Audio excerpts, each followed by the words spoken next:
دیا voice channel کے پیارے ناظرین، السلام علیکم۔ حلالہ کی سچی کہانی۔ 15 سالہ بچے نے کیسے حلالہ کیا ہوگا، جان کر آپ کے ہوش اڑ جائیں گے۔ میں اپنے سابقہ شوہر اعظم کے ساتھ قصور کی حلالہ سینٹر پہنچی تھی، جہاں 50 سالہ ماسی انوری نامی عورت منہ میں پان رکھے بڑی تیز نظروں سے ہم دونوں کو دیکھ رہی تھی۔ اعظم نے طلاق کی مختصر سی وجہ اس کے سامنے بیان کی تھی کہ غلطی سے غصے میں طلاق دے بیٹھا ہوں، اب اپنی غلطی کا احساس ہونے لگا ہے، اس لیے حلالہ کروانا چاہتے ہیں۔ اعظم کی بات سن کر اس عورت نے زمین پر رکھا گلدان اٹھایا، پان کی پچکاری اس میں پھینکی اور اسے زمین پر رکھ دیا۔ پھر اعظم سے مخاطب ہو کر بولی، دیکھو بھیا، یہاں تو پیسہ پھینک اور تماشا دیکھ والی مثال ہے۔ دیکھو جی، اگر تو حلالہ کنوارے لڑکے اور کم عمر لڑکے سے کروانا ہے تو 50,000 لوں گی، کیونکہ 15 سالہ بچے ناتجربہ کار ہوتے ہیں، طلاق بھی جلدی دے دیتے ہیں، اور اگر جوان جہان مرد سے کروانا ہے تو 3 لاکھ لوں گی، اور وہ 1 ہفتے تمہاری بیوی کو اپنی زوجیت میں رکھے گا، یعنی مردوں کی شرط ہے۔ یہ سن کر میں اندر سے شرم سے پانی ہوئی تھی۔ اعظم کا چہرہ غصے سے سرخ ہوا تھا، کہنے لگا، یہ مجھے منظور نہیں۔ پھر اس ماسی انوری نے گہری ٹھنڈی سانس بھری اور ایک البم ہمارے سامنے رکھ دی۔ اس میں 40 سے لے کر 60 تک کے مردوں کی تصویریں موجود تھیں۔ 2 لاکھ لیں گے اور 2 دن بعد طلاق بھی دے دیں گے۔ پھر کچھ آگے بڑھ کر بولی، میرے پاس نئے پٹھان لڑکے بھی کشمیر سے آئے ہیں، انہیں ابھی اتنی قیمتوں کا اندازہ نہیں ہے، اگر کہو تو 1 لاکھ میں بھی حلالہ کرنے پر تیار ہو جائیں گے اور طلاق بھی صبح ہوتے ہی دے دیں گے۔ حلالہ سینٹر تھا یا مردوں کا طوائف خانہ؟ میرا جی چاہا وہاں سے باہر بھاگ جاؤں، اعظم سے کہوں کہ مجھے اس اذیت سے نہیں گزرنا، بس وہ مجھے میرے بچے واپس کر دے، میں اپنی زندگی اپنے بچوں کے ساتھ ہی بسر کر لوں گی۔ اعظم نے 1 لاکھ جیب سے نکال کر رکھ دیے، کہنے لگے، پٹھان سے آج ہی نکاح کروا دیں اور کل صبح ہوتے ہی وہ میری بیوی کو طلاق دے دے۔ ماسی انوری کی آنکھیں ان پیسوں کو دیکھ کر چمکی تھی، کسی بھوکے شکاری کی طرح ان پیسوں پر لپکی تھی۔ جلدی سے پیسے اس نے پکڑے اور گننے لگی، لیکن مجھے یہ لگا کہ جیسے میرا دل کسی نے مٹھی میں لے کر دبوچ لیا ہو۔ اعظم کے علاوہ آج تک کسی مرد نے میرا ہاتھ تک نہیں چھوا تھا، اور حلالہ میں کیسے کسی اور مرد کی سنگت میں وقت گزار سکتی تھی؟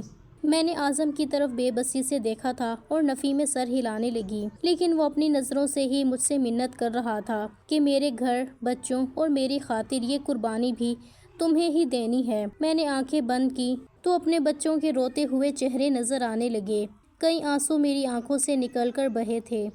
کچھ ہی دیر میں اعظم کی موجودگی میں یہ میں جانتی ہوں۔ ماسی حلالہ سینٹر کے برابر میں ہی ایک کم قیمت ہوٹل بھی موجود تھا، جہاں مجھے حلالہ کے نام پر ایک رات گزارنی تھی۔ وہیں ماسی انوری مجھے کمرے میں لے گئی اور مجھے وہاں بٹھا کر واپس چلی گئی۔ میں یہ سوچ رہی تھی، کیا سچ میں یہ میری آخری آزمائش ہے یا مزید آزمائشوں کی شروعات ہونے والی ہے؟ عورت ہی کیوں آزمائشوں کی بھٹی میں ہر بار جلتی ہے؟ بیٹی کے پیدا ہوتے ہی اسے پرایا دھن کہہ دیا جاتا ہے۔ مائکے میں بیٹی کی پرورش کرتے ہوئے یہی کہتی ہے کہ یہ تیرا گھر نہیں ہے، تیرا گھر تو تیرا سسرال ہے، اور سسرال میں سب کہتے ہیں یہ تیرا گھر نہیں ہے جو تیری من مانی چلے گی، اس لیے ہماری مان کے چل۔ شوہر کے ذاتی مکان میں رہتے ہوئے بھی وہ سمجھتی ہے کہ یہ میرا گھر ہے، اس لیے اس گھر کو سجانے سنوارنے میں خود کو بھول جاتی ہے، لیکن مرد کے 3 جملے اسے اس گھر سے بے دخل کر دیتے ہیں، اسے سمجھا دیتے ہیں یہ گھر بھی اس کا نہیں ہے، جسے وہ اب تک اپنا سمجھتی آ رہی تھی۔ جس رشتے کی خاطر وہ ہر تکلیف کو سہ رہی تھی، وہ ایک لفظوں کی کچی ڈور سے ٹوٹنے والا نہایت ہی نازک سا بندھن تھا۔ میرے ساتھ ایسا ہی تو ہوا تھا، کیا نہیں سہا تھا میں نے ایک گھر بسانے کے لیے، لیکن اعظم کے 3 جملوں نے مجھ سے تو جیسے میرے جینے کا حق تک چھین لیا تھا۔ مجھے یاد آنے لگا جب میری شادی اعظم سے ہوئی تھی، وہ کتنا خوش تھا۔ اعظم نے مجھے اپنے دوست کی شادی پر دیکھا تھا اور مجھ پر فدا ہو گئے تھے۔ ان کی والدہ اپنی بھتیجی لانا چاہتی تھی، لیکن اعظم کی ضد کے سامنے مجبور ہو کر مجھے بس اعظم کی پسند پر ہی لائی تھی۔ شادی کی رات اعظم کی خوشی قابل دید تھی۔ مجھے اپنے سامنے دیکھ کر وہ یہ سمجھ نہیں پا رہے تھے کہ کیسے اپنی خوشی کا اظہار کریں۔ ایک بے یقینی سی کیفیت تھی اعظم کی، اس کی تعریف کرنے کا انداز، اس کی محبت کا اظہار، مجھے یہ لگا کہ میں کوئی کسی سلطنت کی شہزادی ہوں۔ ایک رات میں اعظم کی محبت نے مجھے خود پر اترانے پر مجبور کر دیا تھا۔ وہ مجھ پر یوں فدا تھا جیسے میرا عاشق ہو، میرا دیوانہ ہو۔ مجھے پا کر اس نے پوری دنیا کو مسخر کر لیا ہو۔ لیکن مرد کی محبت بھی بڑی عجیب ہوتی ہے۔ اسے وہ لڑکی ہمیشہ پرکشش لگتی ہے جو اس کی دسترست سے باہر ہو، اور بیوی بنتے ہی محبوبہ کی محبت 4 دن کا بخار بن کر اتر جاتا ہے۔ اعظم کے ساتھ بھی کچھ ایسا ہی ہوا تھا۔ اعظم نے جتنے جذبات مجھے شادی کے شروع دنوں میں دکھائے تھے، 1 ماہ بعد تو مجھے لگا تھا کہ اعظم یہ وہ ہے ہی نہیں جس نے مجھ سے شادی کرنے کے لیے اپنی والدہ تک کو میرے گھر رشتہ لانے کے لیے مجبور کر دیا تھا۔ یا شاید اعظم کی والدہ نے مجھ سے اعظم کی شادی اسی شرط پر کی تھی کہ کل کو اعظم ان کے رویے کی کبھی شکایت نہیں کرے گا۔ وہ جو چاہے رویہ میرے ساتھ رکھے، وہ میری حمایت کبھی نہیں لے گا۔ میرے لیے اعظم سے شادی ایک ارینج میرج تھی۔ شادی کے بعد ہی مجھے معلوم ہوا کہ اعظم نے اپنی والدہ کی مرضی کے خلاف مجھے اپنایا ہے۔ میری ساس کا رویہ میرے ساتھ شروع دن سے اچھا نہ تھا۔ پھر ان کی وہ بھتیجی بھی بار بار ہمارے گھر آتی اور مجھے نفرت سے دیکھتی تھی۔ میری ساس نے میرا جینا دوبھر کر رکھا تھا۔ مجھے ایک پل آرام و سکون سے رہنے نہیں دیتی تھی۔ اعظم کی محبت بس 2 مہینے ہی عروج پر رہی تھی۔ اس کے بعد تو جیسے میں اس کے لیے بس ایک عام سی بیوی تھی۔ ان کی والدہ مجھے اعظم کے سامنے ذلیل کر کے رکھ دیتی، لیکن اعظم کی زبان پر ایک حرف نہیں آتا تھا۔ وہ کچھ نہیں کہتا تھا کہ اس کی والدہ کا مجھ سے کیا رویہ ہے، بس مجھ سے نظریں چراتا۔ چند ماہ بعد میں حاملہ ہو گئی۔ اعظم بڑا خوش تھا، لیکن میری ساس کی آنکھوں میں میرے لیے نفرت کی شدت اور بھی بڑھ گئی تھی۔ ڈاکٹر نے مجھ سے کہا کہ تم کمزور ہو، اس لیے زیادہ کام کاج مت کرنا، اپنا خیال رکھنا۔ لیکن میری ساس نے تو مجھ پر کام کا بوجھ اور بڑھا دیا تھا۔ ایک دن میں کپڑے دھو کر صحن میں کہا، مجھے ڈاکٹر نے یہ سب کام منع کیا ہے، تو کہنے لگی، تم انوکھا بچہ پیدا کر رہی ہو، ہم نے بھی بچے پیدا کیے ہیں، سارے کام ہم کیا کرتے تھے، ایسی بھی تم کیا نازک مزاج ہو کہ ذرا سی سیڑھیاں چڑھو گی تو مر جاؤ گی، یا تمہارا لال کوئی انوکھا ہے جو ختم ہو جائے گا۔ میں انہیں تاثر سے دیکھتی رہ گئی۔ کیسی عورت تھی، کیسے منہ بھر کے اس نے اپنے ہی بیٹے کی اولاد کے بارے میں یہ سب کہا تھا۔ میرا تو دل ہی دہل سا گیا تھا۔ میرا بچہ ابھی اس دنیا میں بھی نہیں آیا تھا اور وہ اس کے لیے کیا کیا بولے جا رہی تھی۔ میں انکار نہیں کرتی تھی، اس لیے کپڑوں کی بالٹی اٹھائی اور ہر قدم پر بسم اللہ پڑھتی اوپر چڑھ گئی۔ دل میں یہی دعا تھی کہ اے اللہ، یہ اولاد تو نے ہی مجھے دی ہے، اس لیے اس کی حفاظت بھی تو ہی کر۔ لیکن میری ساس جان بوجھ کر مجھ سے ایسے کام کرواتی جس سے حمل ضائع ہونے کے چانسز زیادہ ہوں۔ ایک بار میری ساس نے مجھے ایک پڑیا دی، کہنے لگی، یہ کھا لو، تمہارا بچہ خوبصورت ہوگا پیدا ہوں۔ ایک بار میری ساس نے مجھے ایک پڑیا دی، کہنے لگی، یہ کھا لو، تمہارا بچہ خوبصورت ہوگا۔ میں ان پر ذرا بھی شک نہ کرتی۔ اگر انہیں میرے بچے ہونے کی خوشی ہوتی یا ان کا رویہ میرے ساتھ اچھا ہوتا، لیکن جیسا اب تک ان کا میرے ساتھ رویہ تھا، میرے شک و شبہات بڑھ چکا تھا۔ لیکن اعظم بھی سامنے بیٹھے تھے، کہنے لگے، کھاؤ اسے بشرا۔ میں دل ہی دل میں ڈر رہی تھی، لیکن میرا رب جانتا تھا کہ میں بے بس ہوں، اس لیے میں نے وہ پڑیا کھا لی۔ میری ساس کے چہرے پر اتنی خوشی تھی کہ جیسے وہ اپنے کسی غلط ارادے میں کامیاب ہو گئی ہو۔ لیکن ٹھیک ہی کہتے ہیں، جس روح نے دنیا میں آنا ہوتا ہے وہ آ کر ہی رہتی ہے۔ میری ساس نے لاکھ کوشش کی، مگر اللہ نے مجھے بہت ہی پیاری بیٹی سے نوازا تھا۔ وقت گزرنے لگا، میری ساس کی بھتیجی کی بھی شادی ہو گئی۔ میری ساس کا رویہ میرے ساتھ کبھی ٹھیک نہیں ہوا۔ مجھے اللہ نے 2 بچوں سے نواز دیا تھا۔ آخری وقت میں میری ساس کو اپنی غلطی کا احساس ہوا، جب انہیں یہ معلوم ہو چکا کہ وہ بچے گی نہیں۔ میری شادی کو 12 سال بیت چکے تھے۔ 12 سال میری ساس نے مجھے کبھی اپنے شوہر سے ڈھنگ سے بات کرنے کا موقع نہیں دیا تھا۔ رات دیر تک وہ مجھ سے اپنے پاؤں دباتی رہتی تھی۔ جب اس وقت وہ سو جاتے اور میری آنکھیں بھی نیند سے چور ہونے لگتیں، میں نیند اور تھکن سے بے حال ہو جاتی، پھر وہ مجھے میرے کمرے میں جانے کی اجازت دیتی۔ بچوں کے بعد تو جیسے میری زندگی کسی مشین کی مانند بن چکی تھی، اور میری ساس کی بیماری تو بستر پکڑ گئی، یہاں تک وہ بسترے مرگ سے جا لگی۔ اپنے آخری وقت پر مجھ سے معافیا مانگنے لگی، مجھے معاف کر دو، میں نے تمہارے ساتھ اچھا نہیں کیا۔ لیکن نہ جانے کیوں مجھے آج ان پر ترس نہیں آ رہا تھا، کیونکہ اس عورت نے پچھلے اتنے سال مجھ پر رحم نہیں کیا تھا۔ رو رو کر میں خود ہی اپنے آنسو پونچھ لیتی تھی۔ تب بھی اعظم سے شکوہ کرتی بھی تو کہتے میری خاطر اماں کی باتیں سن لیا کرو، بشرا کیا فرق پڑتا ہے، میں بھی تو تمہیں اتنا چاہتا ہوں، تمہیں پانے کی خاطر اپنی ماں سے ضد کی تھی، تھوڑا سا مجھ سے کی، اس کی والدہ نے بدلہ مجھ سے کیوں لیا؟ ساس کو ظلم کرتے وقت یہ احساس کیوں نہیں ہوتا کہ آنے والی بہو کا قصور کیا تھا، جس سے وہ نہ جانے کس بات کے بدلے لینا اپنا فرض سمجھتی ہے؟ کبھی اپنی ساس کے مظالم کا بدلہ بہو سے یہ سمجھ کر لیتی ہیں اب وہ ساس کے درجے پر فائز ہیں، اس لیے بہو پر مالکن بن چکی ہیں، اس لیے کسی کے جواب دہ نہیں، جو چاہے کریں، اور جب آخری عمر میں پہنچ جاتی ہیں تو معافی یاد آ جاتی ہے۔ میں نے اپنی ساس کی خدمت تو ضرور کی تھی، انہیں معاف نہیں کر پائی، وہ وفات پا چکی تھیں، گھر کی مالک اب میں تھی۔ اعظم اب والدہ کی وفات کے بعد چند ماہ بہت رنجیدہ سے رہے تھے۔ ایک دن مجھ سے کہنے لگے میری ماں نے تمہارے ساتھ کبھی بھی اچھا برتاؤ نہیں کیا، میں جانتا ہوں کہ یہ مشکل امر ہے بشرا، لیکن یہ بھی سچ ہے، میں نے تمہیں ٹوٹ کر چاہا ہے، اس لیے اگر اپنی محبت کے بدلے تم سے کچھ مانگوں تو مجھے انکار نہیں کرو گی۔ اعظم میرا ہاتھ تھامے پھر سے ایک نئی آزمائش مجھ سے لے رہے تھے۔ مرد کے دو میٹھے بول عورت کے دل کو کسی موم کی طرح سے پگھلا دیتے ہیں کہ وہ چاہ کر بھی اسے انکار نہیں کر سکتی۔ میں نے کہا میں آپ کو انکار کر ہی نہیں سکتی اعظم، میں نے آپ سے محبت شادی کے بعد کی ہے، لیکن میری محبت بھی آپ کی محبت سے کم نہیں ہے۔ وہ میرا ہاتھ اپنے لبوں پر لگا کر بڑی اپنائیت سے بولے میری ماں کو دل سے معاف کر دو بشرا، میں نہیں چاہتا کہ انہیں قبر میں کسی کی آہیں بے سکون کریں۔ اعظم اچھی طرح میری تکلیف سے واقف تھے، اپنی ماں کے رویے سے بھی مجھے ایک نئے امتحان میں بڑا پیار ڈال رہے تھے۔ میرے ہاتھ ان کے ہاتھ میں تھے، بڑی محبت سے وہ مجھ سے مانگ رہے تھے۔ مجھے لگا اتنی سال کی میری اذیت اعظم کی سب اپنائیت کے آگے شاید کم تھی۔ میں نے اعظم سے انکار نہیں کیا، اپنی ساس کی ہر زیادتی کو دل سے معاف کیا۔ میری طرح زیادہ تر عورتیں شاید ایسا ہی کرتی ہیں، لیکن یہ سلسلہ تو شاید نہ ختم ہونے والا تھا۔ اعظم کی نوکری چھوٹ گئی تھی، وہ سگریٹ پینے لگے تھے۔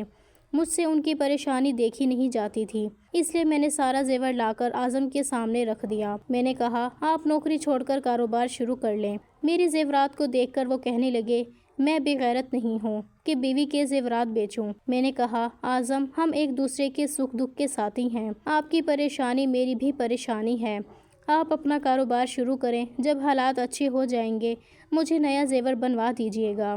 اعظم نے میرا زیور بیچ کر کاروبار شروع کر دیا۔ میں نے ہر تنگی ہنس کر اعظم کے ساتھ گزاری تھی۔ کئی بار ایسا ہوتا کہ بچوں اور اعظم کو کھانا کھلانے کے بعد کھانے کو کچھ بھی نہیں بچتا تھا۔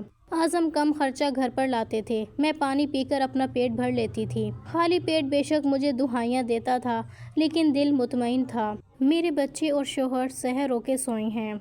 آہستہ آہستہ اعظم کا کاروبار ترقی کرنے لگا۔ 3 سال میں وہ کافی بینک بیلنس بنا چھات بازار چلی گئی۔ بچے گھر پر اکیلے تھے۔ مجھے یہی لگا 2 گھنٹے میں واپس لوٹ آؤں گی، لیکن مجھے کیا خبر تھی راستے میں جلوس نکل جائے گا اور آپس میں دونوں سیاسی مخالف پارٹیوں میں جھگڑا بڑھ کر پتھراؤ شروع ہو جائے گا۔ میں اور میری کزن ایک دکان میں چھپ گئے کہ یہ ہنگامہ آرائی کچھ کم ہو تو ہم اپنے گھروں کو جائیں، لیکن شام سے رات ہو چکی تھی۔ میں فون بھی گھر سے نہیں لائی تھی، مجھے اندازہ ہی نہیں تھا اس مصیبت میں پھنس جاؤں گی۔ رات کے 11 بج چکے تھے، میرا دل بچوں کے لیے الگ پریشان تھا، اعظم کے لیے بھی میں پریشان ہونے لگی تھی، کیونکہ دوپہر کو سوئے ہوئے بچوں کو چھوڑ کر بازار کے لیے نکل گئی تھی کہ 2 گھنٹے تک لوٹ آؤں گی۔ بچے بھی بے خبر تھے کہ میں بازار گئی ہوں، اور اعظم مجھے گھر پر نہ پا کر نہ جانے کتنے پریشان ہوں گے۔ میں 12 بجے رکشے میں اپنے گھر پہنچی تھی۔ دروازہ اعظم نے کھولا تھا، وہ غضبناک سے قہر بھری نظروں سے مجھے دیکھ رہے تھے۔ بچے سو چکے تھے۔ میں نے کہا اعظم میں بازار گئی تھی، لیکن وہاں ابھی میں اعظم کو بتانے ہی لگی تھی کہ میرے ساتھ کیا بیتی ہے، انہوں نے میرے منہ پر زور سے تھپڑ مارا۔ کہنے لگے مجھے تمہارا کوئی جھوٹا بہانہ نہیں سننا، جب سے میری ماں مری ہے تم تو آوارہ ہو گئی ہو، تمہیں نہ میرے گھر کی فکر ہے نہ ہی میرے بچوں کی پرواہ کہ وہ تمہارے پیچھے سے بھوکے رو رہے ہوں گے۔ میں گھر پہنچوں گا، تمہیں نہ پا کر میرا کیا حال ہوگا، تمہیں بس اپنی عیاشیوں کی پرواہ ہے۔ وہ میری کوئی بات سننے کو تیار ہی نہ تھے۔ انہیں لگا میں دوستوں کے ساتھ بازاروں میں گھومنے گئی تھی۔ میں نے کہا اعظم میں 1 گھنٹے میں ہی واپس آ جاتی، لیکن بازار میں حادثہ ہو گیا تھا۔ لیکن وہ اتنے غصے میں تھے کہ میری کوئی بھی وضاحت سننے کو تیار نہ تھے۔ کہنے لگے دفع ہو جاؤ، میرے گھر سے جاؤ، انہی سہیلیوں کے ساتھ رہو جن کی سنگت کی خاطر نہ تمہیں میرے گھر اور بچوں کی پرواہ ہے نہ میری فکر ہے۔ رات کے 12 بج رہے ہیں اور اعظم مجھے گھر کے اندر آنے نہیں دے رہے۔ مجھے باہر کی طرف دھکیلنے لگے۔ میں رونے لگی کہ اعظم مجھے اندر آنے دیں، میں کہاں جاؤں گی اس وقت؟ وہ بولے جہاں سے آئی ہو وہیں چلی جاؤ۔ میں نے کہا اعظم مجھے گھر کے اندر جانے دیں، پاگل تو نہیں ہو گئے آپ؟ کیوں گلی میں میرا تماشا بنا رہے ہیں؟ آس پاس کے گھروں کھڑکیوں سے لوگ جھانک کر دیکھنے لگے تھے۔ مجھے نہیں معلوم تھا کہ میری اتنی سی بات پر اعظم یوں بھڑک اٹھیں گے۔ کہنے لگے تمہیں مجھ سے بات کرنے کی تمیز ہی نہیں ہے، تم مجھے پاگل کہہ رہی ہو، یہ عزت ہے تمہاری نظر میں میری؟ میں بتاتا ہوں تمہیں کہ پاگل پن کسے کہتے ہیں۔ میں اپنے پورے ہوش و حواس میں تمہیں طلاق دیتا ہوں بشریٰ۔ الفاظ تھے یا میرے لیے موت کا پیغام؟ اعظم نے مجھے 3 بار طلاق دے دی تھی۔ میں اذیت کی متحمل ہی نہ تھی، میرا سر چکرا گیا تھا، میں وہیں بے ہوش ہو کر گر گئی۔ اتنی بڑی بات وہ کیسے مجھ سے کر سکتے تھے؟ لیکن یہ سب ہو چکا تھا۔ مجھے جب ہوش آیا تو میں اپنے کمرے میں لیٹی تھی، لیکن اعظم میرے پاس نہیں تھے۔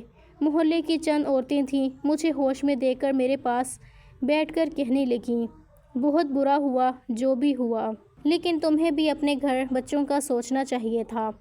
اب تو خیر پانی ہی سر سے اوپر ہو چکا ہے، میں تو کسی پتھر کے مجسمے کی طرح سے گمسم سی ہو گئی تھی۔ زندگی کے اتنے سال میں نے اعظم کی تو مانی تھی، اب میں ان کے خلاف چلی تھی۔ بس آج پہلی بار ہی بازار گئی تھی، پہلی بار مجھ سے غلطی ہو گئی تھی۔ مجھے اعظم کو فون کرنا چاہیے تھا، انہیں بتانا چاہیے تھا، لیکن مجھے یہ نہیں معلوم تھا کہ عورت کی ایک غلطی بھی مرد کو قابل قبول نہیں ہوتی۔ عورت کی ساری قربانیوں کو فراموش کر دیتا ہے، بس اس کی ایک غلطی کو یاد رکھتا ہے۔ کتنی بڑی سزا اعظم مجھے دے چکا تھا۔ میری آنکھوں سے آنسو بہنے لگے۔ کچھ ہی دیر میں میرے بھائی وہاں پہنچ گئے۔ مجھے کمرے کے باہر لڑنے جھگڑنے کی آوازیں آنے لگی تھی۔ میرے بھائی اعظم کو برا بھلا کہہ رہے تھے، لیکن مجھے اعظم کی جواب کی کوئی آواز نہیں آئی۔ پھر وہ میرے کمرے میں آ گئے۔ بھائی کافی غصے میں تھے، مجھ سے کہنے لگے چلو ہمارے ساتھ۔ میں اٹھ کر بھائی کے ساتھ لگ کر رونے لگی۔ میں نے کہا بھائی میرا گھر برباد ہو گیا ہے، اعظم نے میری ایک بھی بات نہیں سنی، میں نے جان بوجھ کر دیر نہیں کی تھی، میں جلوس اور ہنگامہ آرائی کی وجہ سے پھنس گئی تھی۔ میرے بھائی نے مجھے تسلی دی، تم اس شخص کا اب نام بھی مت لو ہمارے سامنے۔ بھائی مجھے اپنے ساتھ لگائے باہر لے گئے۔ صحن میں ہی اعظم شرمندہ سا کھڑا تھا، میں نے ایک نظر اس پر ڈال کر ہٹا لی۔ ایک پل ہی تو لگا اعظم کو محرم سے نامحرم ہوتے ہوئے۔ میری سسکیاں نہیں رک رہی تھی۔ میرے بھائی جب مجھے مین دروازے تک لے کر جانے لگے تو میں نے کہا بھائی میرے بچے، میں اکیلی کیسے جا سکتی تھی؟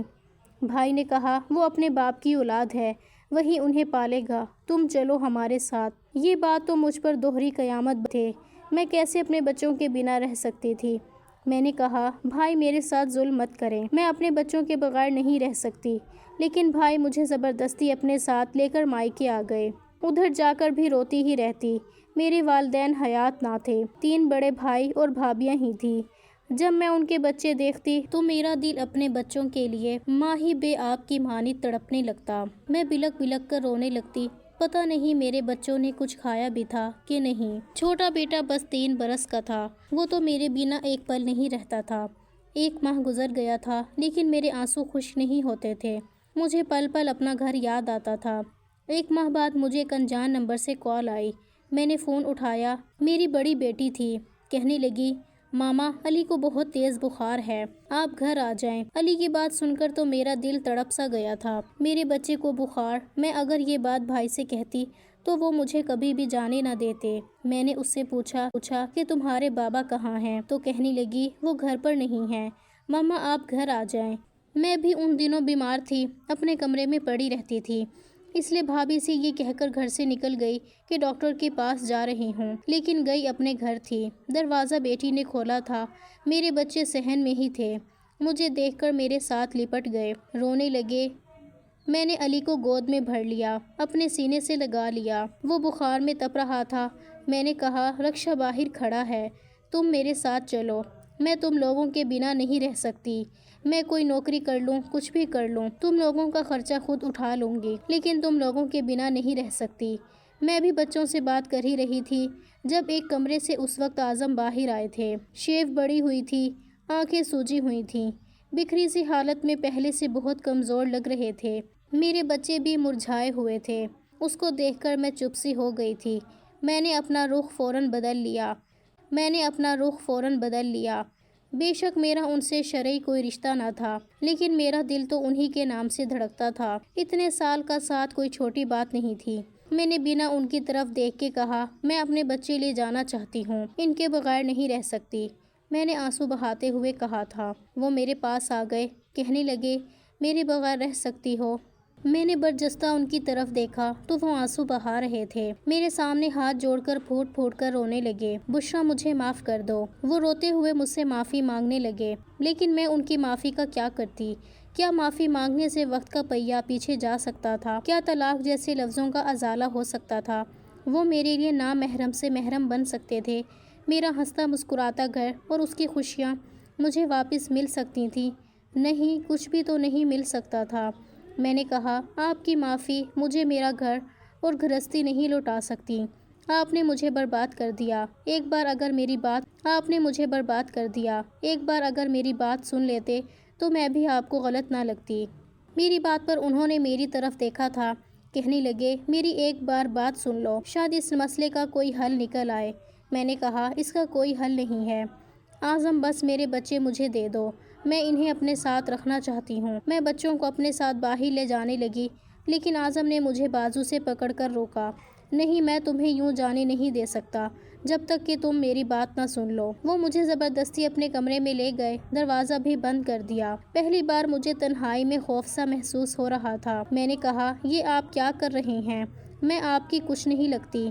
لیکن وہ کچھ بھی سننے کو تیار نہ تھے، کہنے لگے، میں مر جاؤں گا تمہارے بغیر۔ بشریٰ، بہت محبت کرتا ہوں تم سے، پتہ نہیں مجھے اس وقت کیا ہو گیا تھا، مجھے معاف کر دو۔ دیکھو میری بات سنو، ہمارے پاس ایک راستہ ہے جس سے ہم پھر سے ایک ہو سکتے ہیں۔ میں نے کہا، ایسا کوئی راستہ ہی نہیں ہے۔ وہ کہنے لگے، اگر تم حلالہ کے لیے مان جاؤ۔ یہ سن کر تو میں اعظم کی شکل ہی دیکھتی رہ گئی۔ قربانی کے لیے انہیں میں ہی ملی تھی۔ میں نے انہیں تعجب سے دیکھا، کہا، اعظم، بے شک میرا آپ سے کوئی رشتہ نہیں رہا، لیکن میں کسی دوسرے مرد کا تصور بھی نہیں کر سکتی، اس لیے بہتر یہی ہے کہ آپ میرے بچے مجھے دے دیں۔ میں اپنی زندگی بچوں کی خاطر تنہا گزار لوں گی۔ وہ کہنے لگے، تمہیں کیا لگتا ہے تمہارے بھائی میرے بچے پالیں گے؟ نہیں بشریٰ، وہ تمہاری شادی کسی اور سے کروا دیں گے۔ تمہیں یقین نہیں آتا تو بے شک پوچھ لو ان سے۔ یہ کہہ کر انہوں نے میرے دونوں ہاتھ پکڑ لیے۔ مجھے کرنٹ سا لگا تھا۔ میں اپنے ہاتھ ان ہاتھوں سے کھینچنے لگی۔ وہ کہنے لگے، بہت محبت کرتا ہوں تم سے۔ تم کیا سمجھتی ہو کہ میرے لیے آسان ہے کہ تمہیں کسی اور کے ساتھ دیکھ سکوں؟ میں تو مر جاؤں گا بشریٰ، میرے بچے یتیم ہو جائیں گے، میرا گھر ٹوٹ جائے گا، سب کچھ ٹھیک ہو سکتا ہے اگر تم بس سور میں ایک حلالہ سینٹر ہے، وہاں کی ماسی انوری نامی خاتون حلالہ کرواتی ہے۔ میرا دل نہیں مان رہا۔ میرے بچوں کے روتے چہرے میرے سامنے تھے، 1 ماہ میں کم لا کر رہ گئے تھے۔ میری بچی بیمار تھی۔ بھابھی کو بھی میں نے یہ کہہ کر سنا تھا، اپنی بہن کا دوسرا بندوبست کرو۔ میرے پاس اپنے گھر بچانے کا دوسرا کوئی راستہ نہ تھا، اس لیے میں نے ان سب کی بات مان لی اور اس کے ساتھ قصور کے حلالہ سینٹر پہنچ گئے۔ عورت کے لیے شاید اس سے بڑی آزمائش اور کوئی ہو ہی نہیں سکتی کہ وہ دوسرے مرد کے ساتھ ایک پل بھی گزارے۔ میرے لیے ایک ایک لمحہ اذیت ناک تھا۔ مجھے اس شخص کی سنگت کا سوچ کر دل دہل رہا تھا جس کے ساتھ آج کی رات گزارنی تھی۔ وہ شخص جب کمرے میں داخل ہوا تو پشتو میں کچھ بول رہا تھا۔ میں نے ایک بار بھی نظر اٹھا کر نہیں دیکھا تھا کہ وہ کون ہے۔ میری آنکھوں سے تو بس آنسو بہہ رہے تھے۔ وہ میرے پاس آ کر بیٹھا تو میں سمٹ کر پیچھے ہٹ گئی۔ میرا دل ایسے تھا جیسے کسی نے مٹھی میں لے کر مسلا تھا۔ میں اس وقت صرف خوف زدہ تھی۔ میری بدحواسی دیکھ کر وہ جو کوئی بھی تھا مجھ سے پیچھے ہٹ گیا۔ کہنے لگا، تم خوبصورت ہو۔ میں سمجھا تھا کہ 2 بچوں کی ماں ہے تو نہ جانے کیسی ہوگی، لیکن تم تو حسین ہے۔ وہ ایک 30 سالہ نوجوان تھا، پٹھان تھا، خوبصورت بھی تھا۔ کہنے لگا، میں تو یہ کام ثواب کی نیت سے کر رہا ہے، چلو تمہارا گھر بس جائے گا، لیکن تمہارے شوہر نے تمہیں طلاق دیا کیونکہ تم اچھا خاصا پیارا ہے، گورا بھی ہے۔ میری یہ حالت تھی، دل سینہ شگاف کر کے باہر ہی نکل آئے گا۔